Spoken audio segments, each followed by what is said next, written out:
સતત 2 દિવસથી ગુજરાતમાં અતિ ભારે વરસાદ પડી રહ્યો છે એના અસરગ્રસ્ત આપણી માલધારી ભાઈઓ અને ગૌ માતાઓ પણ સંપૂર્ણ અસરગ્રસ્ત છે।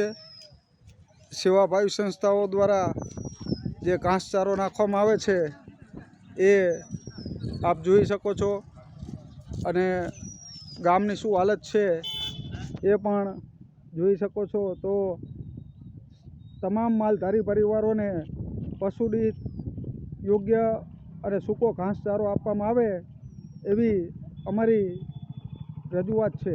ભારત માતા કી જય, વંદે માતરમ। આપ જે દ્રશ્યો જોઈ શકો છો એ બજાણા ગામના છે। પે સેન્ટર શાળા બજાણા જે હાલ સ્કૂલ ઓફ એક્સટર્નલ અંતર્ગત આવી રહી છે। આ જે દિવાલ તમને બતાવી રહ્યા છીએ એ દિવાલ ટૂંકા જ ગાળામાં એટલે કે 4 મહિનાની અંદર જ બનેલી છે। આ આપણી સરકાર અને આપણી સરકારના સારા એવા એન્જિનિયરની કલાનો એક ઉત્તમ નમૂનો જોઈ રહ્યા છો। જે દિવાલ ધરાશાયી થયેલી બતાવે છે। દિવાલની અંદર નજીકના દ્રશ્યો બતાવીશ તમને। તો જે પ્લિન્થ ઉપર કોન્ક્રીટનો પાટો ભરવામાં આવે છે એની અંદર પણ સળિયાની અંદર કૌભાંડ કરેલ છે।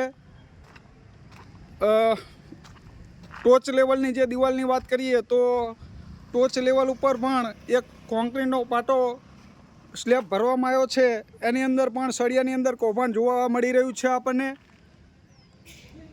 આ કોન્ટ્રાક્ટર, એન્જિનિયર અને આ સરકારની જે માનસિકતા છતી કરી રહ્યું છે આપ જોઈ શકો છો। ફક્ત ને ફક્ત 2 સળિયા નાખેલા છે।